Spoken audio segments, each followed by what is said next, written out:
President Lazarus Chakwera, President of the Republic of Malawi, Your Excellency Monica Chakwera, First Lady of the Republic of Malawi, let me once again thank you, Your Excellency, for taking time, accepting our invitation, and joining us on this Mashujaa Day.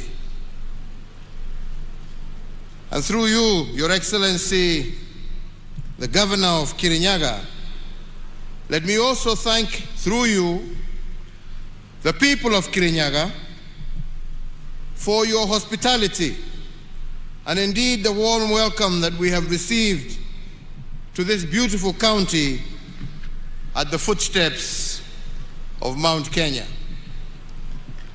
This is the 10th time that we are celebrating our nationhood, identity and diversity away from our capital city of Nairobi. We have previously marked national days in other countries. We have been to Kisumu, Kisii, Nakuru, Kakamega, Narok, Nyeri, Machakos, Meru, and Mombasa. And today we gather here in the county of Kirinyaga to celebrate the makers of our nation. We celebrate all the men and women who laid the foundation stone of our nation, and we also commend all those Kenyans who made and continue to make extraordinary contributions to bring our nation closer to her destiny of being a better, more just, more equitable, and more prosperous nation for all. At independence, the makers of our nation sought to secure a nation devoid of exclusion, disunity, and oppression. Through their hard work, dedication, and sacrifice, today we are a thriving democracy. That generation of nation builders chose hope over pessimism, unity over division, faith over fear, and purposeful sacrifice over narrow interests of the day. When they encountered obstacles, they reminded themselves that an obstacle is what you see when you set your eye off the goal. But like the heroes of faith in the Holy Scriptures, some of those men and women died without beholding our free land or realizing their promise. However, they are immortal, as they will live on in the pillars of the strong and free nation that they built, and in the hearts of eternally grateful generations of Kenyans who followed them. Mashujaa Day is their day, but it is also our day to remember them, to celebrate them, and to renew our commitment to the values upon which our nation was founded. Celebrating Mashujaa Day in Kirinyaga County is significant for a number of reasons. Firstly, this county is named after the mountain of mystery, Kirinyaga. According to traditional folklore, the mountain of mystery was created as God's resting place and a sign of his wonder.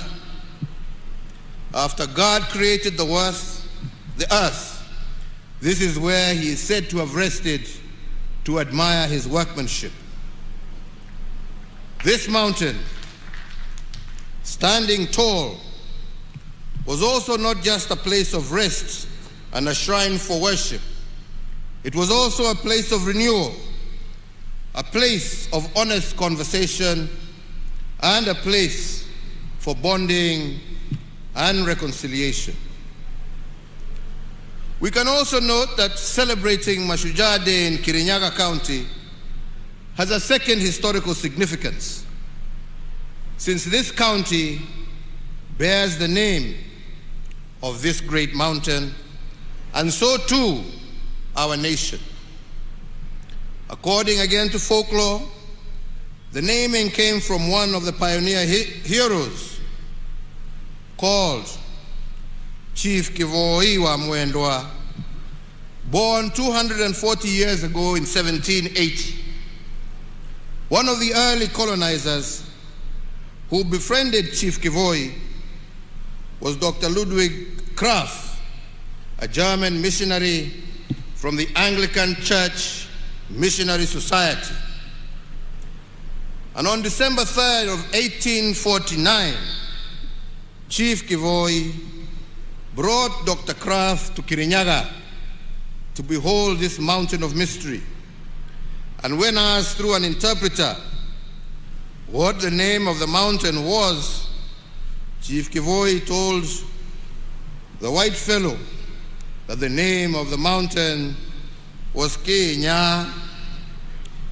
According to folklore, he pronounced it in a Kamba accent, but what the colonizer heard was Kinya.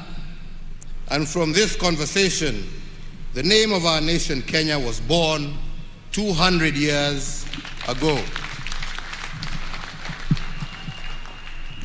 Kirinyaga County is therefore at the heart of a very rich heritage as a nation. The development of the then Kirinyaga district, created out of the western part of Embu district in 1963, has closely mirrored that of the wider country, culminating with the advent of devolution.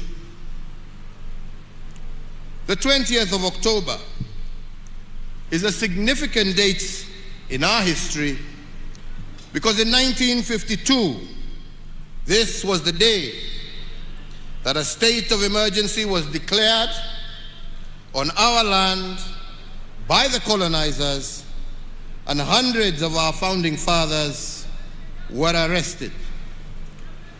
But when our founding fathers, led by the likes of Mzee Jomo Kenyatta, Jaramogi Oginga Odinga, Paul Ngei, Masinde Muliro, amongst others, overcame the darkness of the emergency period, a new order emerged. They had a three-point agenda that resonates to date. They declared war on ignorance, poverty, and disease.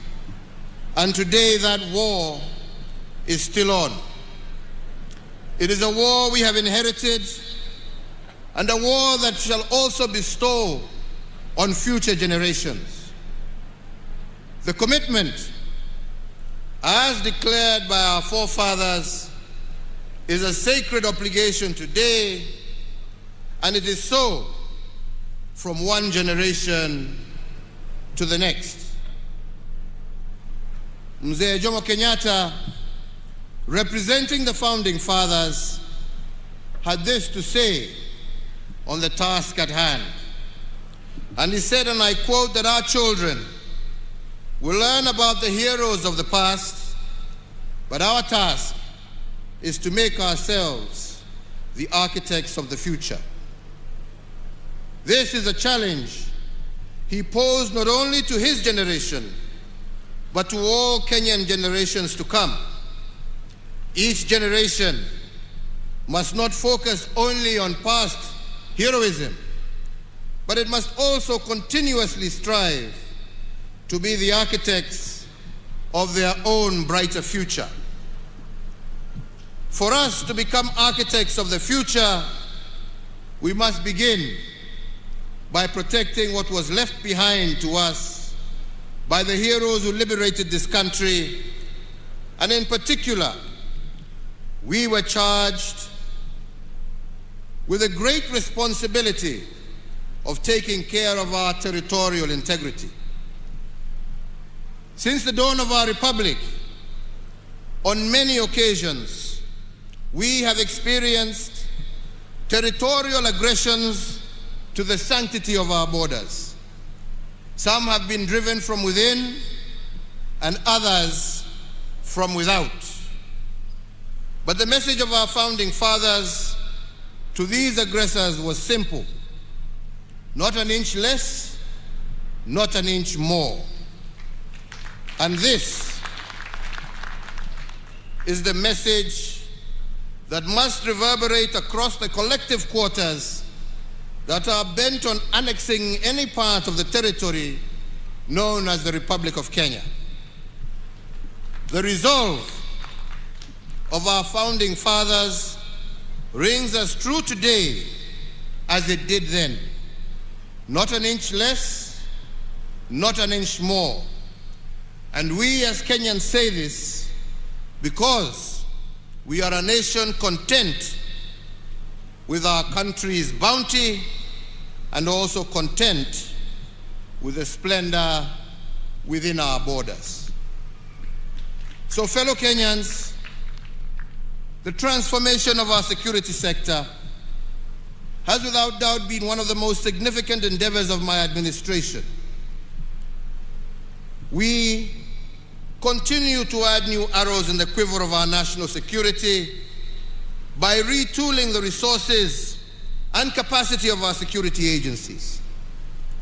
This visible transformation of our security organs has been done in honor of their national duty of defending our sovereignty, maintaining our territorial integrity, securing our borders, and preserving our cherished freedoms and our way of life. As an affirmation of this, today, Kenya's police-to-population ratio is at its highest level in our history and is higher than the UN prescribed standard. Similarly, in the last 8 years, we have undertaken the most consequential and expansive modernization of our military in our nation's history. We continue to tool and to retool our security resources to the highest standards in order to keep our people safe and secure and to preserve our territorial integrity in a just, fair, democratic, and safe country for all. But aside to this, we have also invested in the welfare of those charged with our security personnel, which include a review of their remuneration, benefits, and other allowances, upgrading of housing, provision of insurance, and increasing the capacity of the health facilities used by our security personnel. In addition to what we have already done, we are also building an additional 4 hospitals to cater for them and their dependents in recognition of the heavy toll placed on them and their families. Fellow Kenyans, ladies and gentlemen, now I must return to the subject of being architects of the future. When our founding fathers charged us with this task, what they told us is that the future is not a destination out there waiting for us. It is a destination that we create, block by block. It is like an open book that you write, page by page, moment by moment. But you do not realize it until you are met by unexpected challenges. Challenges like COVID-19. And then all of a sudden, you are placed upon the horns of a dilemma. You can either choose to see obstacles in every opportunity or opportunity in every obstacle. This, fellow Kenyans, is the foundation of any successful nation state. It is about choices. Yet, it is in moments like this that the true character of a nation and a people is revealed. I am proud to say that with the COVID-19 crisis, our state of mind as a government has been one of finding opportunities in every problem occasioned by COVID. Instead of focusing on what is, we have focused on what could be. And this optimism by government, coupled with a basket of stimulus instruments, is what has thrust our economy into rapid recovery, while the global economy, we all know, contracted by an average of 3.6% last year. We managed to grow our economy by 0.3% over the same period, and this year it is projected to grow by 6% despite the ravages of COVID. In recognition of the extraordinary and exceptional nature of the pandemic, the government, as the guarantor for enjoyment of social economic rights, issued targeted responses to the pandemic to cushion Kenyans against the effects of the pandemic. My administration made various policy interventions with a view of putting money in the pockets of Kenyans. This included various tax reliefs, an 8-point stimulus program of some Kenya shillings 56.8 billion, and Kazi Mtaani to cushion our youth from COVID-related unemployment and other vulnerabilities. Today, this economic rebound is also reflected in the strong revenue performance, as at the end of September 2021, with the ordinary revenue of our country having increased by some 26.8%. There are many indicators which demonstrate how we took advantage of the opportunities and the problems presented to us by COVID-19, and we shall be elaborating further during our scheduled State of the Nation address in Parliament. But just to make and name a few examples, for instance, the management of the Kenya Meat Commission was replaced during the thick fog of COVID-19.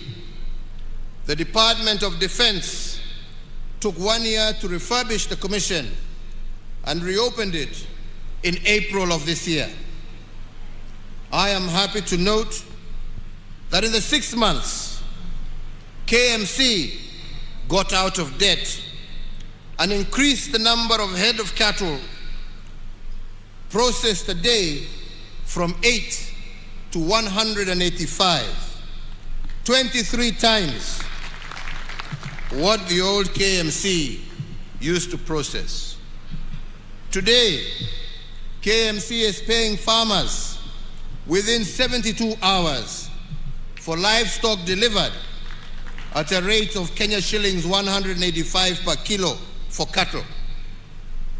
In fact, the previous commission had paid a total of Kenya shillings 52 million to farmers between the months of April to September 2020. By comparison, the new management of KMC that reopened the plant in April of 2021 has to date, in those short period, paid out a total of Kenya shillings 643 million, representing an increment of over 1,200%. Another area of transformation under the COVID duress is the tea sector.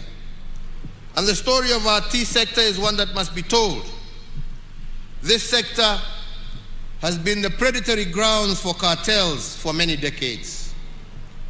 But it has now been liberated, and its performance has started to improve.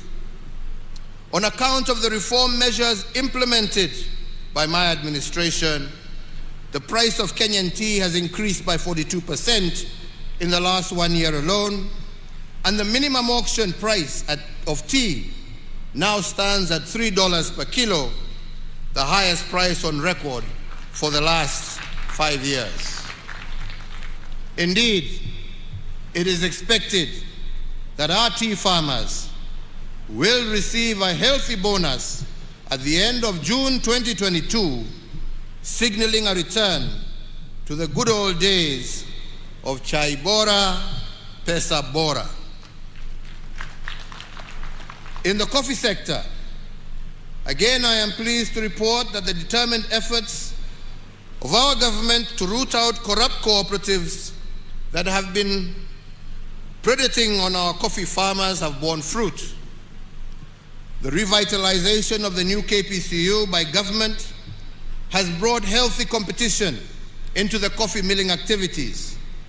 And as a result, farmers in high-yielding areas like here in Kirinyaga are now receiving upward of Kenya shillings 100 per kilogram for their coffee, up from the average Kenya shillings 25 per kilogram in 2019. Milk production is another area, and as part of our efforts to ensure a reasonable rate of return for our dairy farmers, my government introduced a pricing guideline, and this has seen farm gate prices increase from Kenya shillings 27 per litre in January of 2020 to a high of Kenya shillings 40 per litre as of September 2021. On rice, I did, when I visited Kirinyaga last, direct that the Kenya National Trading Corporation purchase all the rice, not only from Ware, but also from Kano Plains, for onward selling to our disciplined forces, prison services, as well as to our boarding schools. And I am pleased to confirm that last year, out of 6 rice cooperatives nationally, Mwea Rice Growers Cooperative sold the most bags of rice to government. And in fact, for every 10 bags sold to government, Kirinyaga farmers sold 7.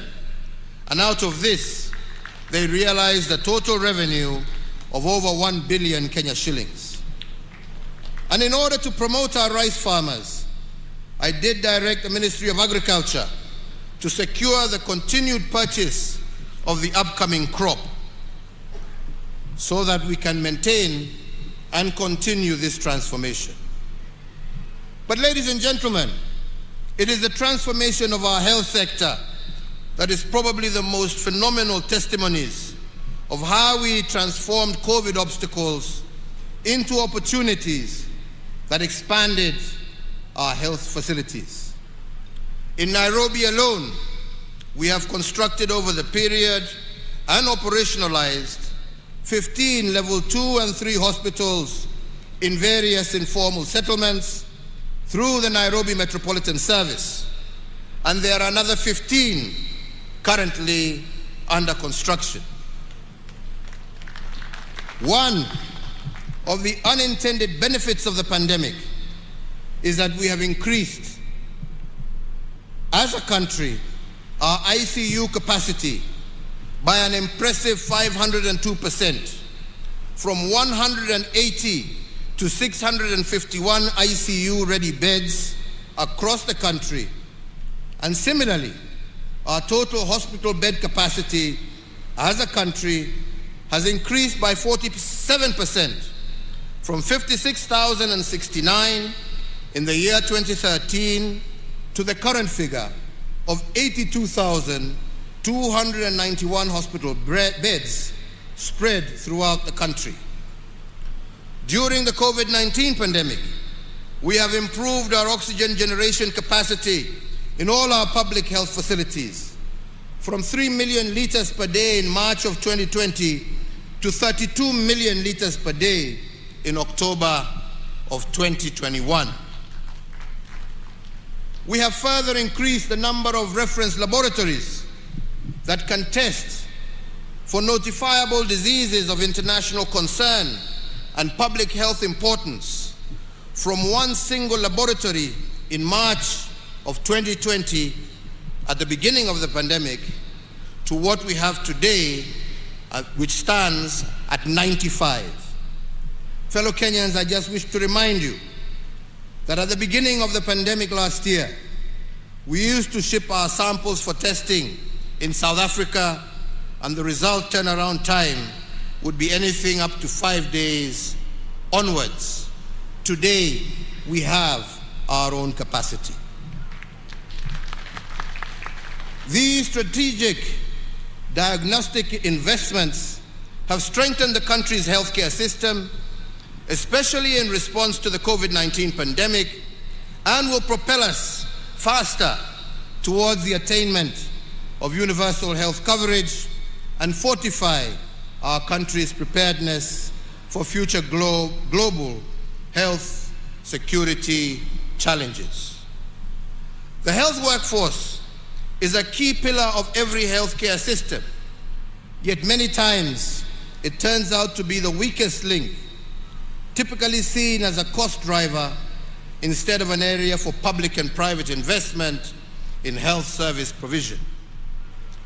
In a bid to bridge the gap in human resources for health, the government has progressively recruited an additional 36,900 healthcare workers in the last 9 years, bringing total public health workforce to what it is today, 75,000 health workers. The mid-level healthcare worker plays a critical part and role in the health service delivery throughout all levels of care, specifically at the primary care level. And to this extent, we have expanded the capacity of our medical training colleges to train this critical mass of health experts from 28 KMTC campuses in 2013 to the current 71 campuses spread across 44 of our 47 counties. My administration has also put in place a comprehensive nationwide program to upgrade selected hospitals in all the 47 counties through provision of specialized modern state-of-the-art medical, diagnostic, and critical care equipment.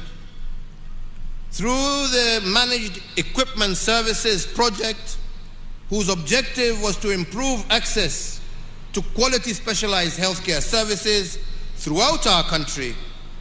Under this project, we have identified and equipped 115 hospitals with various theater equipment, 101 hospitals with various radiological and imaging equipment, 14 facilities with ICU equipment, and 54 facilities installed and commissioned renal equipment for dialysis. Through this massive investment, 628,000 people have benefited from theater services, 587,000 people have benefited from dialysis out of the 577 dialysis machines installed, and 23,574 people have benefited from ICU services, and over 5.7 million Kenyans have been served using the 22 MRI machines, the 214 X-ray machines, the 83 CT scanners, and the 229 ultrasound equipment that we have installed in various hospitals. All these some investments have so far benefited over 6 million patients and saved our country an equivalent of 131 billion shillings. Ladies and gentlemen, just the other day, I opened the integrated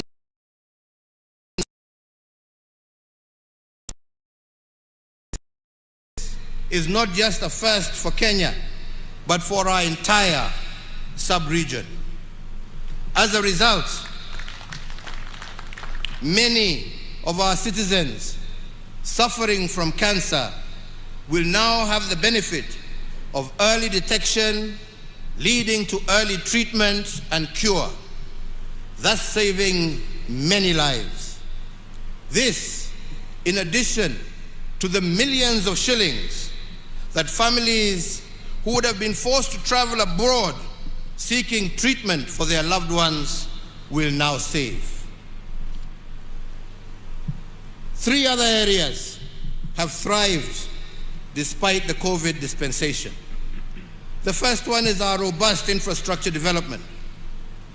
And indeed, to celebrate our Maumau liberators, a 582-kilometer road called the Maumau Road is under construction in their honor. And this will be the single longest road constructed in Kenya since independence. It runs through Meru County, from Kieni to Mara, through Embu County, from Kairore to Irangi, through Tharaka County, from Kibuga to Itunguru, and in central Kenya, it runs from Mudhidhi to Kiangwashe, and from Kembe to Mogumo Road. This is longer than the Nairobi-Mombasa highway by 140 kilometers, and it follows the warpath taken by our Maumau liberators as they fought the colonizers. And once complete,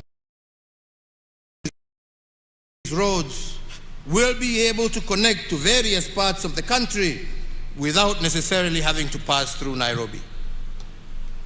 Another piece of infrastructure that I believe would make our founding fathers proud is the Nairobi Expressway.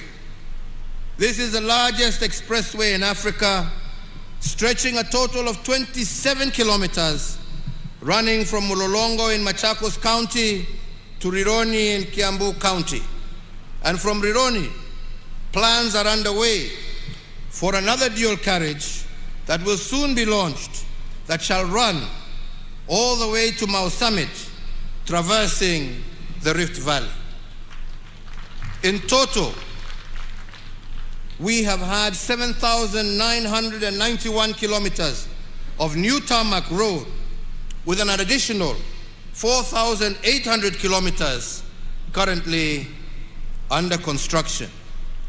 The major flagship road projects include the Isiolo Mandera Road, Garissa Nuno Mudogashi Wajir Road, Lokicha, Lodwa, Lokitang, Nakadok Road, the dueling of the Kenol Sagana Marua Road, the expansion of the Mombasa Mariakani Road, the Garsen Witu Lamu Road, the expansion of Makupa Bridge and approach roads, the expansion of the Athi River Machakos Turnoff Road, the Ahero Kisii Sibania Road, the Kibwezi Mtomo Kitui Road, and the reconstruction of the Kitale Kapenguria Lodwa Nakadok Road to the border with South Sudan, to name but a few.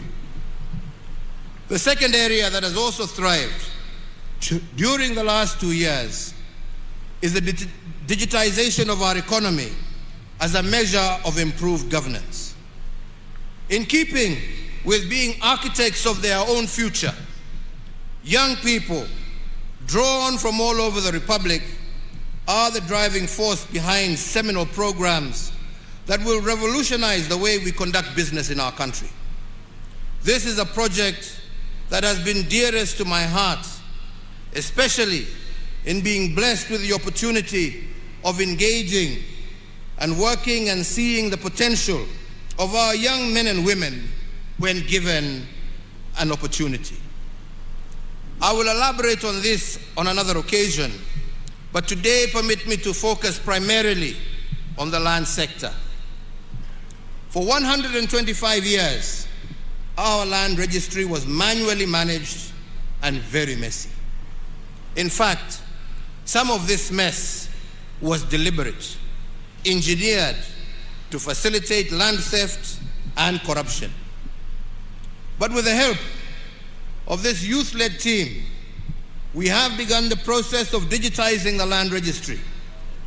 And what has surprised us, as we reference title deeds with geographical coordinates, is the historical fraud that has existed in our land sector. We have found private land titles to roundabouts in major highways, private land titles on airport runways, and all of this because titles were issued without reference to geographical coordinates or what experts call georeferencing. To stop land fraud, therefore, we are now in the process of cleaning all title deeds to ensure they have a corresponding geographical coordinate, and this will help stamp out the fake title deeds and restore the sanctity of the title deed as envisioned by our founding fathers. The major advantage in digitizing our land registry under the system now known as Ardhi Sasa is that where it took you a minimum of 6 months to do a single land transaction, this has now been reduced to 48 hours or 2 days in the registries that we have digitized. Where once it took 1 and sometimes 3 months to obtain an official land search, the Ardhi Sasa system will give you a land search result in 3 to 5 minutes. And now, with digitization, we have the platform to ensure that every inch of Kenya is mapped and all areas eligible for allocation and issuance of titles have an accurate, secure, and fraud-free system of issuance. It is my belief that after digitization, issues of land titling will be sorted out once and for all. And I say so because my administration has already issued 5.3 million titles under the manual registry in only 8 years. That is equivalent to the number of title deeds issued by the colonizers and the first 3 administrations combined in a total of 125 years. So I believe that if we have achieved 5.3 million titles in 8 years under an archaic system, how much more will we be able to achieve once the national system is completely digitized? Added to this, we have taken the independence-era dream of decent, affordable shelter and used policy instruments and incentives to make it a reality. One such intervention is that anyone registered as a pensioner can withdraw up to 40% of their pension and use it to get a housing mortgage. Additionally, we have exempted first-time mortgage holders from payment on stamp duty, and in addition to a range of incentives for developers who build units under the Affordable Housing Program. Further, and on digitizing our economy, in April of 2013, during my first few months as president, I directed the National Treasury to conduct a detailed survey of all chargeable government services to ascertain how many of these services were paid through digital means. The survey found that over a third of all payments to government were cash-based, presenting a high opportunity for leakage and abuse of the system. In one case, 60% of revenues were spent on making collections.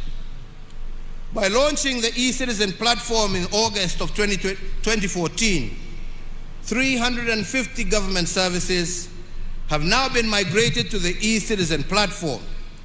And in the 7 years since its inception, the e-Citizen has served a total of 27.2 million unique customers and collected over Kenya shillings 87.1 billion in revenues. Fellow Kenyans, our forefathers' quest for a just and fair nation for all will only be truly realized when we have every single service delivered through a transparent and accountable channel. Therefore, digitization is an important part of our endeavor to improve delivery of government services. Digitization aims to eliminate the duplication of efforts in data collection, processing, storage, and production of identification documents, which has been a feature of government operations since the dawn of our republic.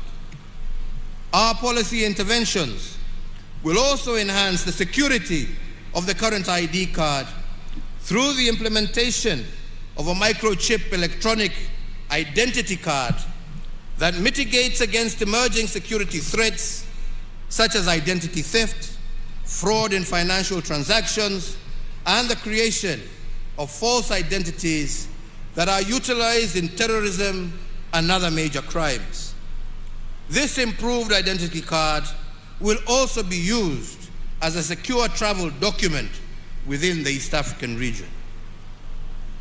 To those of you, my friends, who are used to analog systems in order to facilitate corruption, I tell you that the end is nigh, notwithstanding how many court orders you procure, hii itafika mwisho. To all Kenyans, for us to achieve most of these things under the COVID restrictions, I want to thank you. Without your civic responsibility, innovation, and resilience, none of this would have been made possible. From very early in the COVID crisis, I appeal to you to be your brother's keeper and to exercise restraint as we navigate through this unfamiliar enemy. And all of you, each and every Kenyan, made us proud by doing this. The vision of our forefathers was a nation free of ignorance. The remnants of ignorance will only be uprooted from our midst when we continuously build the capacity of our citizens to remain abreast with the demands for a rapidly changing world. It is against this backdrop that we instituted reforms in our education sector that led to the introduction of the competency-based curriculum, or CBC. As a mark of this seminal transition, we now have 2 cohorts of children in pre-primary and 5 cohorts of our children in primary school who are the pioneers of this groundbreaking curriculum. The grade 5 cohort has only 1 year to go before they join junior secondary school or grade 7. In total, we note that over 8.1 million children are now part of the program. As a caring government and one that appreciates the solemn duty of the state to prepare every child for their destiny, we will continue enriching the curriculum to ensure that our children sharpen their talent and maximize their opportunities in keeping with our vision for a holistic growth of every child in Kenya.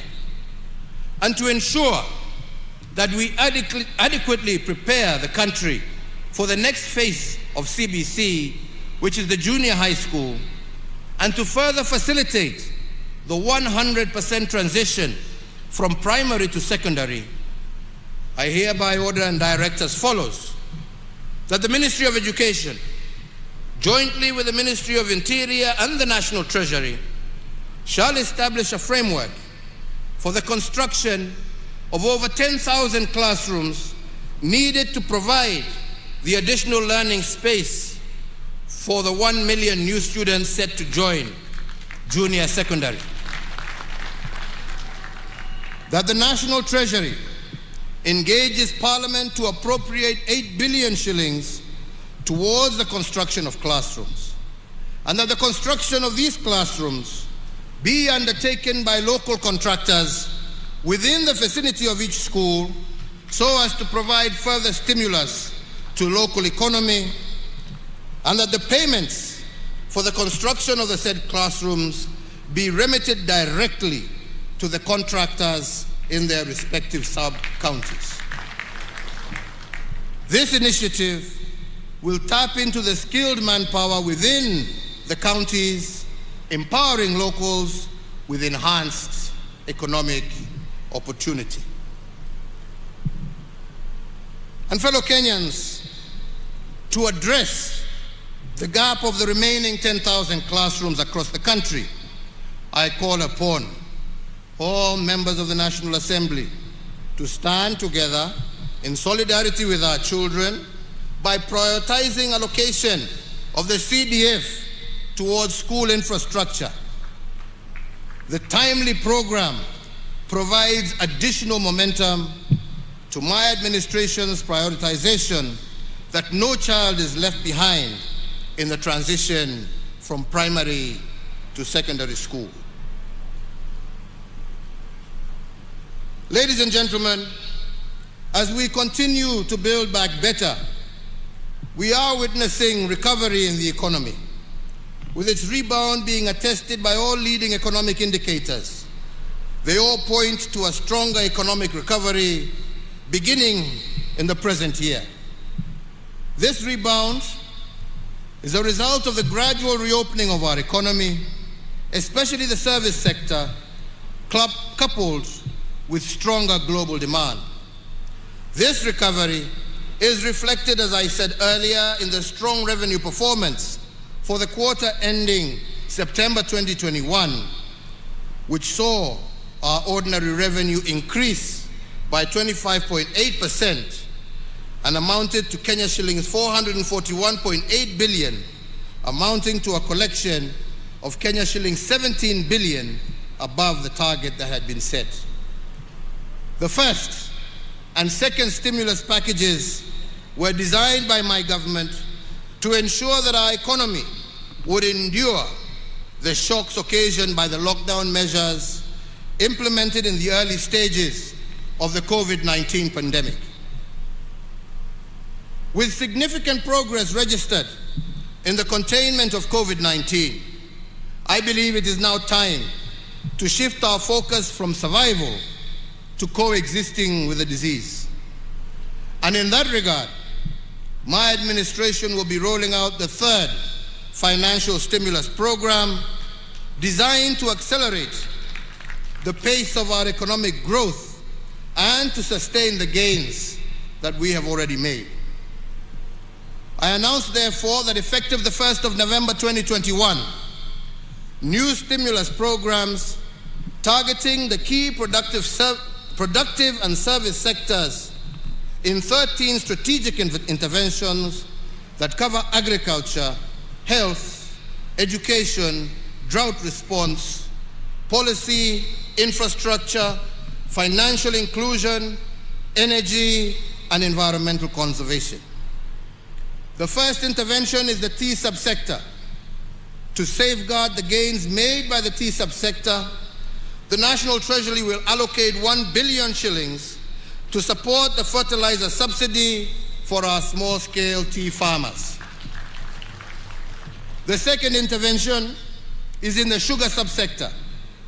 To safeguard the livelihoods of farmers within our nation's sugar belt, I direct the National Treasury to allocate an additional 1.5 billion shillings in aid of the sugar sector that will be appropriated towards factory maintenance and payment of farmer arrears. The third intervention is the coffee subsector. In acknowledgement of the pace of the ongoing reforms in the subsector, the National Treasury to allocate 1 billion shillings to the Ministry of Agriculture to be appropriated towards the completion of the ongoing interventions in the coffee subsector. The fourth intervention is the livestock sector.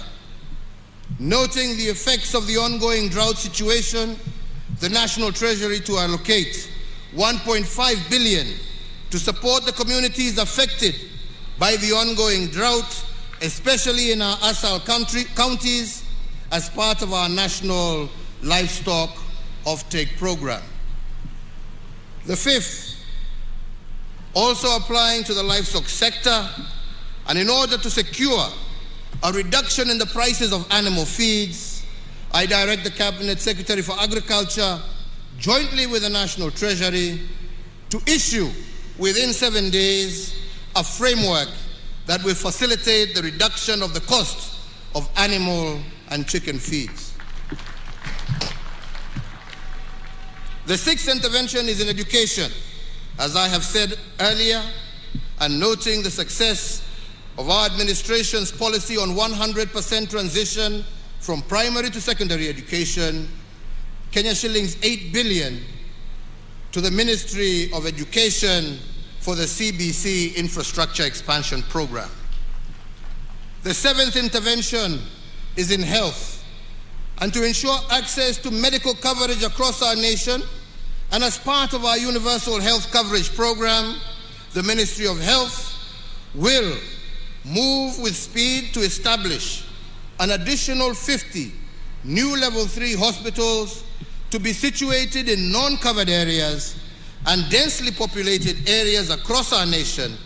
And I further direct the National Treasury to allocate a sum of 3.2 billion shillings for the immediate construction of these medical facilities, again using local contractors so that the effect is also felt on the ground uko mashinani. Is the National Sanitation Program. We started this program to harness the energy of our young people and to give them a buffer against COVID-related unemployment. Noting the success of Kazi Mtaani program and its effect in enhancing opportunities for youth across the country, we direct the National Treasury to allocate Kenya shillings 10 billion for the third phase of Kazi Mtaani to be rolled out in all counties, with priority being given to densely populated areas. The above measures should inject an additional 25 billion shillings into our economy. These new initiatives complement ongoing state interventions that are expected to sustain the momentum of recovery within the year's growth rate projected to be at 6%. The ninth intervention is on energy and petroleum. Being fully aware of the positive strides being made in our economic recovery, the gain stands the risk of being eroded by high energy prices. And to address the plight of our people, I do direct that the Ministry of Petroleum and Mining, jointly with the National Treasury, to develop by the 24th of December a framework for stabilization of petroleum prices so as to cushion Kenyans against the turbulence caused by the current volatility in fuel prices, and that B, the Ministry of Energy shall secure the full implementation of the report of the Presidential Task Force on review of power purchase agreements that establishes a pathway for the reduction of electricity prices by 30% by or before the 24th of December this year. I look forward to Kenyans being relieved of the burden of high tariffs by Christmas Day. The 10th intervention is in the banking sector. The transformation of our economy and the emergence of our nation as a financial hub is as a result of the efficiency secured by technology. The gains we have made in digitization of our financial processes and transactions have made it possible for us to better track and trace illicit flows of money. In view of these, we remain committed to the anti-money laundering and the combating of financing of terrorism CFT frameworks stipulated by the Proceeds of Crime and Anti-Money Laundering Act, POCALMA. These include the requirement for financial institutions to report cash transactions above US dollars 10,000. However, it should also be recognized that the implementation of the framework by banks has been onerous for micro, small, and medium enterprises, and cash still remains an important payment channel for MSMEs, representing 80% of all their financial transactions. Therefore, accordingly, the implementation of the cash transaction requirement by banks has not been facilitative of the operations of MSMEs and to some extent has inhibited their growth. And in this regard, I further order the National Treasury, after consultation with other stakeholders, to immediately cause the upward revision of the cash transaction reporting threshold from the current mark of 1 million shillings, applicable to both withdrawals and deposits by customers. The financial institutions, however, will retain their reporting obligations to the Financial Reporting Center. The 11th intervention is to access to credit. Over the last decade, we have developed a robust credit information sharing mechanism for the banking sector, which enables Kenyans develop a credit history to enable them access to cheaper credit. This is an important pillar for pricing of loans. The COVID-19 pandemic, however, has adversely impacted businesses, particularly MSMEs, and as one of the COVID-19 emergency measures, we did previously suspend the listing with credit reference bureaus of borrowers whose loans were non-performing at the beginning of the pandemic.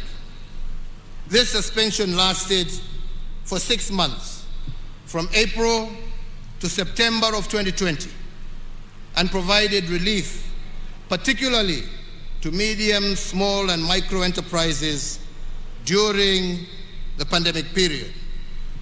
However, some of the MSMEs continue to struggle to get back to a sound footing following the adverse effects of the pandemic. So in that regard, and to further augment the interventions that we are making to give micro, small, and medium enterprises reprieve, I further order the National Treasury, in consultation with stakeholders, to secure the following additional measures to provide further space for recovery of micro, small, and medium enterprises. That the relevant authorities will, for loans less than 5 million, effect a moratorium of listings in CRBs for a period of 12 months to the end of September 2022. And further, borrowers with loans below 5 million and below, listed on the CRB from October 2020 to date, will not have that listing incorporated in their credit reports for the next 12 months ending September 2022. In addition to foregoing measures, and to accelerate our economic recovery, I also urge all banks and financial institutions to accommodate customers who seek to restructure their banking facilities. The 12th intervention is digital financial services. In recognition of the importance of digital financing services, especially to the small-scale traders and the household at large, I do direct the National Treasury to engage all digital payment providers with the aim of deepening and expanding the use of the digital payment channels so that people can save more on their wallets and use them more. The 13th intervention is in the area of vaccine production. If there is anything that we have learned, not only as Kenyans but as Africans, from the COVID-19 pandemic, is the essence of self-reliance. As the first step towards this goal, we as a government have established a company to facilitate this venture in the name of Kenya Biovax Limited, and therefore the Ministry of Health should operationalize this company to build a form and fill and eventually manufacture vaccines in our country by Easter of next year. Fellow Kenyans, on the 29th of June 2021, during my 16th address on the COVID-19 pandemic, I pledged to the nation that by Christmas this year, we would have vaccinated over 10 million adults. Today, I am pleased to confirm to the nation that we are on course to realize this target. As of today, we have vaccinated 5 million adults. Owing to the compliance with the health protocols and guidelines on COVID-19, I have further noted with much appreciation that surge of infections has declined over the last 2 weeks, as characterized by the positivity rate of below 5% that has been registered over this period. I once again want to thank the people of Kenya for exercising an admirable degree of civic responsibility in this fight and truly being their brother's keepers. It is, however, important for all of us to appreciate that we are not yet out of the woods, and we must therefore continue to observe the containment measures as directed by the Ministry of Health, as this is the only way to sustain the gains we are making and guarantee the full reopening of our economy. I want to, at this juncture, particularly thank our Interfaith Council for their cooperation in steering the resumption of in-person and congregational worship, and indeed all our health workers and security officers for their commitment to duty during this particularly difficult time.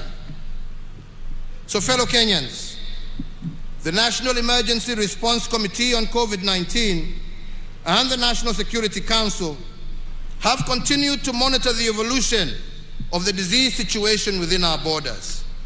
And therefore, given the progress in containing this disease, the committee, jointly with the Council, has recommended a review of the existing containment measures.